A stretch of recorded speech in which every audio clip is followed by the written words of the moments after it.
Okay, dear YouTubers, welcome to Real Turkey channel. This is a special Sunday edition, and I'm Attila Yeşilada, your Nostradamus, or your angel of death, depending on whose description you listen to.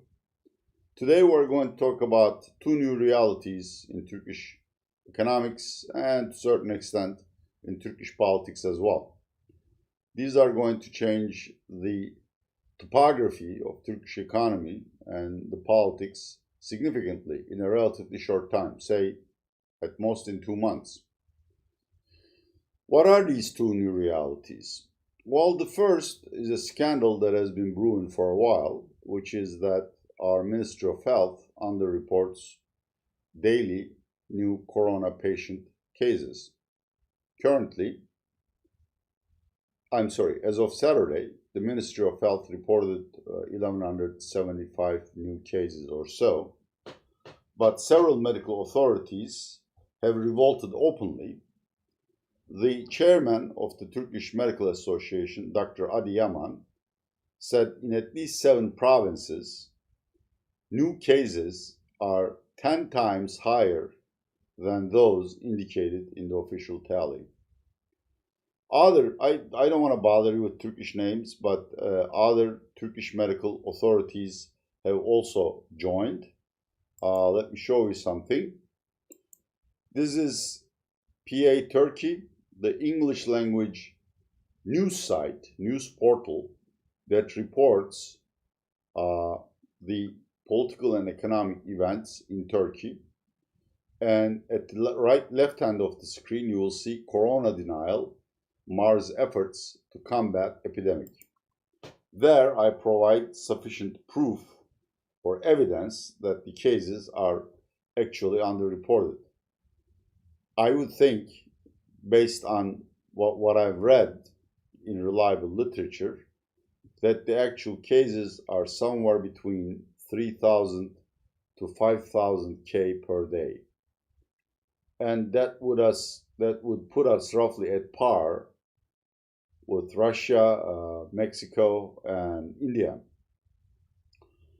In other words, we're dealing with an outbreak that's nationwide and that's not being fought effectively because our President Erdogan wants more tourists and wants the people to spend more to continue the economic recovery.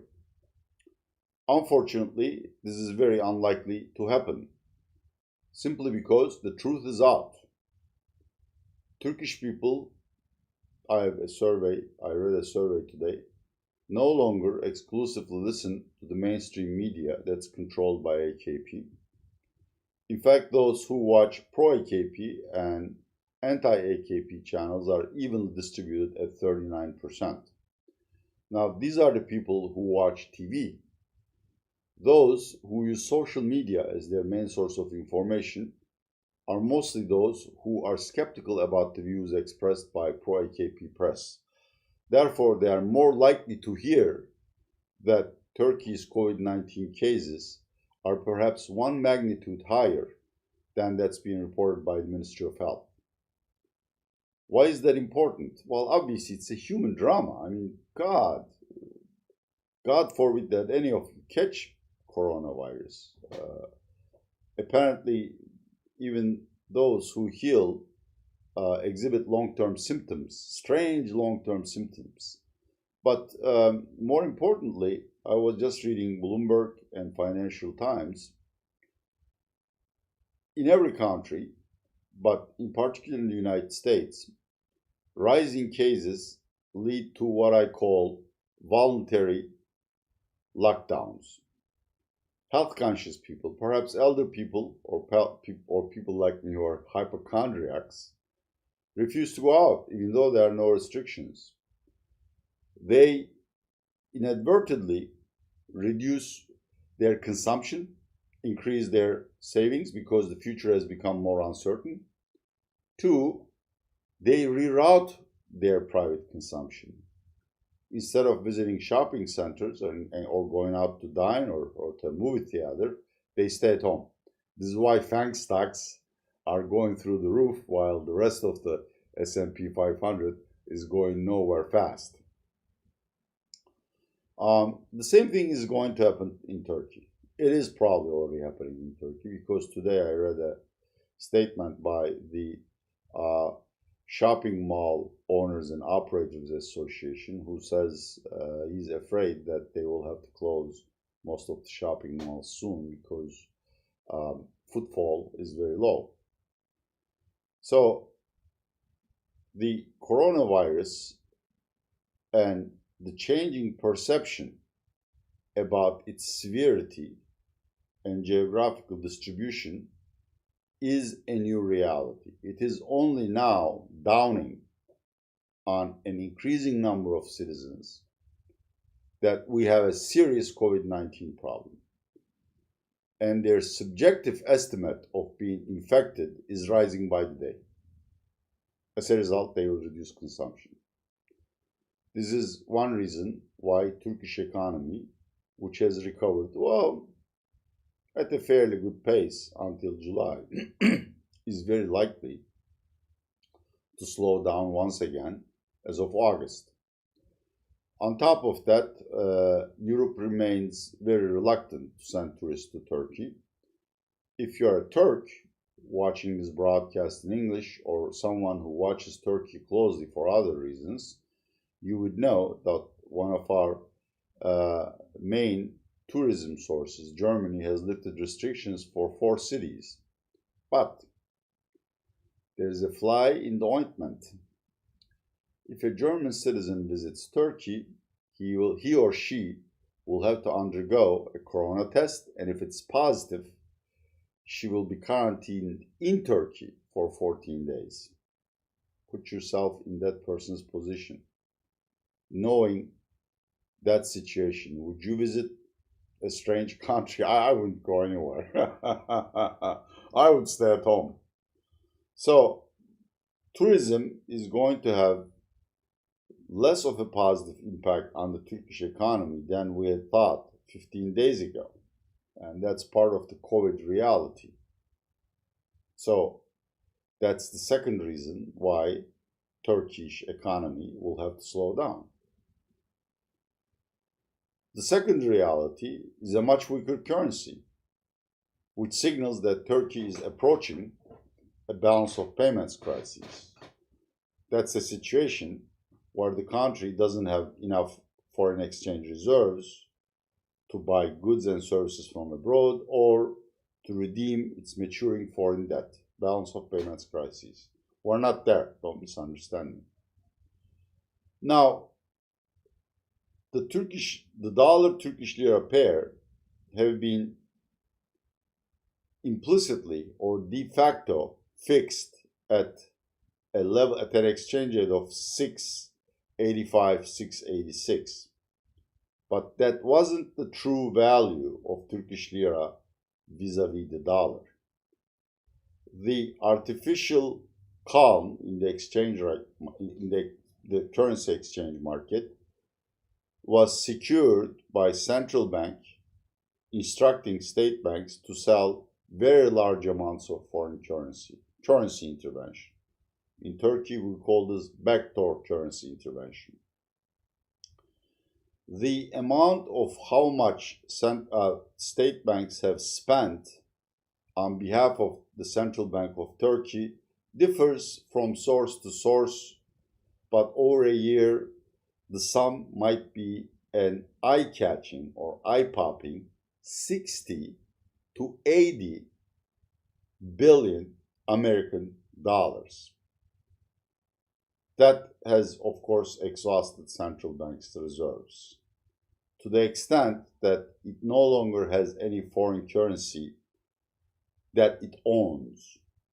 The reserves it has are required reserves deposited at it by Turkish commercial banks, and the amount it borrowed through dollar TL swaps from commercial banks again. Even then, Turkey has total central bank reserves of $90 billion. But maturing foreign debt of roughly $160 to $170 billion in a year to come. There is no official theory which tells us how much FX reserves a central bank ought to hold, but a good rule of thumb is that the reserves ought to be equal to at least 1 year's worth of foreign debt payments. The shorter they are from that benchmark, the fragile is the financial system, and the more exposed it is to an attack on its local currency, and that's what happened. When the truth came out through articles in Financial Times, Wall Street Journal, Bloomberg, Reuters, just write Turkey currency market at Google and you will see pages of results. Turkey's perception held abroad by fund managers, companies, etc., exporters to Turkey have changed overnight. Everybody started getting out of Turkish lira, as a result of which Turkish lira dollar to TL exchange rate rose all the way to 7.27. In other words, there was currency depreciation equal to roughly 6% against the dollar in a week. That, by the way, was a week when, with a few exceptions like the Brazil real, emerging market currencies performed fairly well or held their ground against the dollar. So Turkey was an outlier. When the currency weakens so rapidly and when the central bank doesn't have sufficient FX reserves to stop the weakening by intervention, what is usually done is increasing the interest rate, which increases the attractiveness of local assets, local fixed income assets. But of course, we have a president who believes that higher interest rates lead to higher inflation. That's his faith. I mean, it's difficult to change his mind.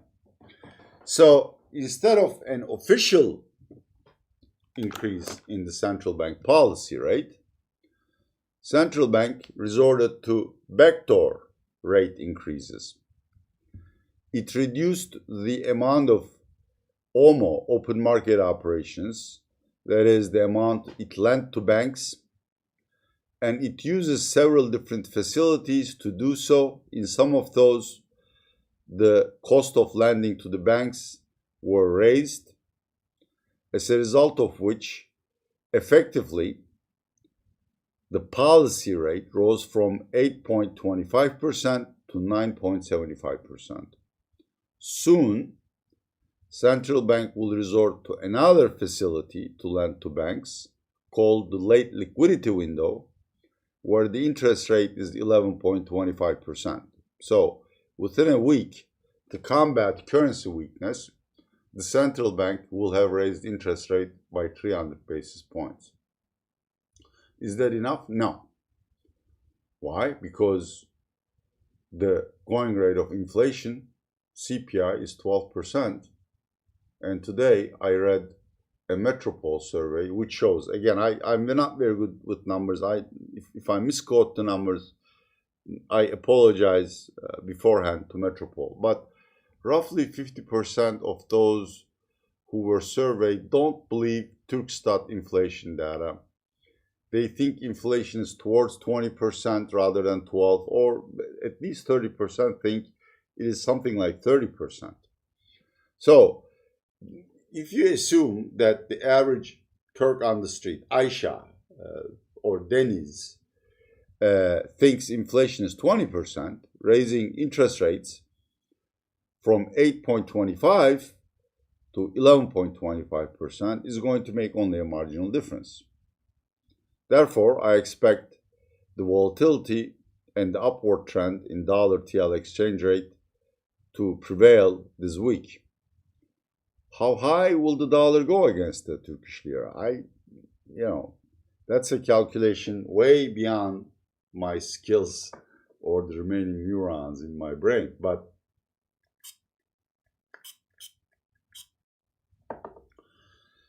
a widely quoted fair value for dollar TL is the estimate of International Institute of Finance, which puts it at 750. So that would be the first target for dollar TL. I apologize sincerely. I have talked so much that my throat is sore. But judging from the experiences of other countries at different times which have been exposed to this kind of an event, a calamity, we know that overshooting happens. Overshooting means the exchange rate goes beyond what's fair or reasonable. In this case, the lira will weaken below 750. Within 2 weeks, I would not be surprised if the Turkish lira, if dollar TL goes up to 775 or to 8. But that's only for a very short term. Because I believe that Mr. Erdogan would eventually capitulate and give license to the central bank to raise interest rates. He has done so in the past. More importantly, he could have declared capital controls, that is, limit the outflow of currency from the country for financial purposes, or suspend the convertibility of the Turkish lira.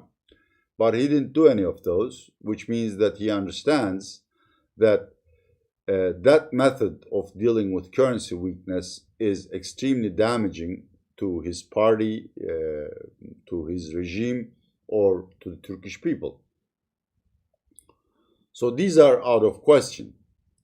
And if you're not limiting or restricting the amount of financial currency flowing out of the country, then Turkish lira will continue to weaken.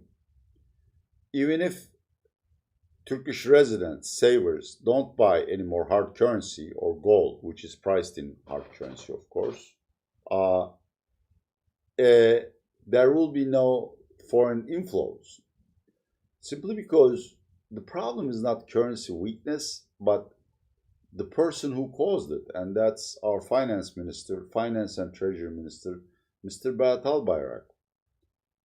He has been finance minister for close to 2 years now, and Turkish economy has been completely entrusted to his care, and he has failed. Again, judging from the experience of other countries who have been in similar situations, one way to reestablish a credibility is to change the guy or gal who is in charge of the economy, and probably central bank governor, Mr. Murat Uysal.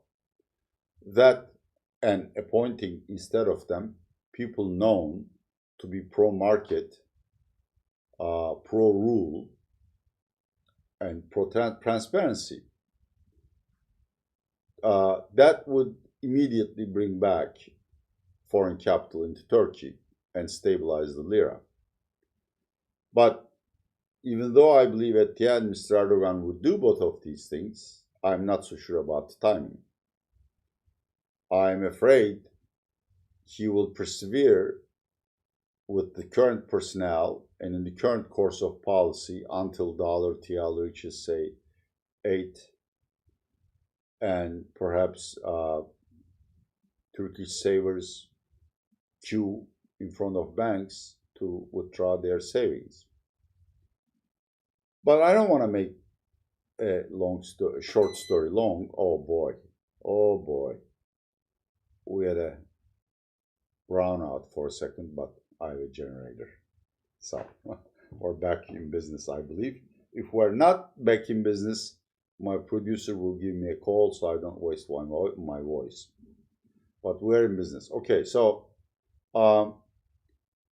I think we're going to get a rate hike, the size of which would probably be 600 basis points, 700 basis points, or 6 or 7% by September, either all 600 basis points in one Monetary Policy Council meeting, or spread over 3 meetings, but it doesn't make a difference.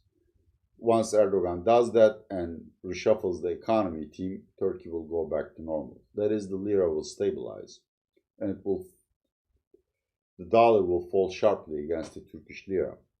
I would think it would go below 7 again.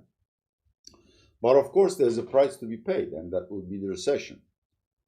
Turkey would be doomed to a severe recession, as any country which has experienced very sharp rate hikes, as well as a sudden break in credit flow. On top of that, as I devoted the first part of my broadcast, there is voluntary reduction in consumption by those who locked themselves at home because of COVID-19. And we had a very bad tourist season. So in brief, I described the new reality of Turkey as a recession, the length and depth of which will be decided by Mr. Erdogan's choices and the timing of those choices. In fact, even though it's a low probability event, it would not surprise me if he calls in IMF for help. There's another possibility here, which I'm not going to discuss, but he might decide that the situation has gotten so bad that there is no way he can rescue the economy, and he might resort to early elections using the powers of money printing and pork barreling to convince the constituency to give him and his party, AKP, and its implicit ally, MHP, another chance.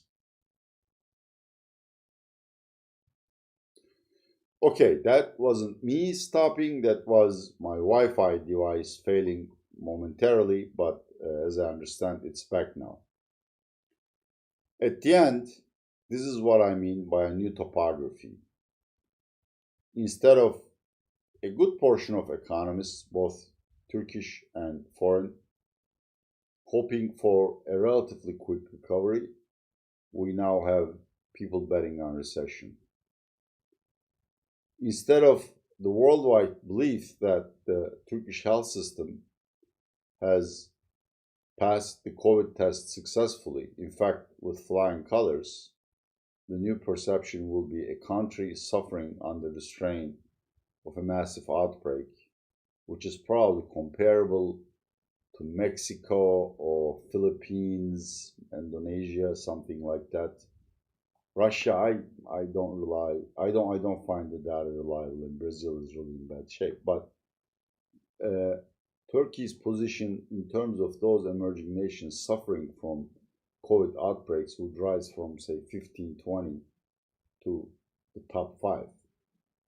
And of course, that too would have implications for the way foreign investors price Turkish credit default swaps and Turkish euro bonds. That's bonds issued in dollar, euro, and yen terms.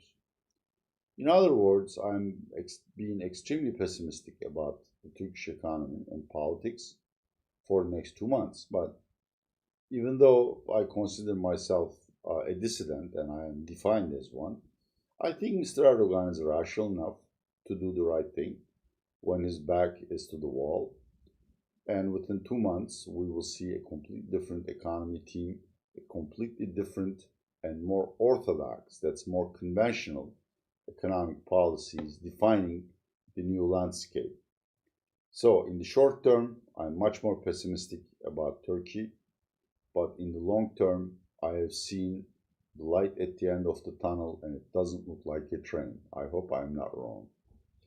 Before I end this broadcast, once again, I want to show you our English website. If you find this broadcast useful, if you consider me an impartial interlocutor of Turkish events, please visit PA Turkey. And also, of course, we have Real Turkey, where my audience is small, but I have taken it upon myself to reflect what happens in Turkey in English language as impartially and accurately as possible. I would appreciate if you revisit my videos and share it with those who may be interested. I want to thank you for watching this broadcast, and I'll be with you next week. Have a happy Sunday, and please stay safe. This is Atilla Yeşilada from Istanbul saying goodbye.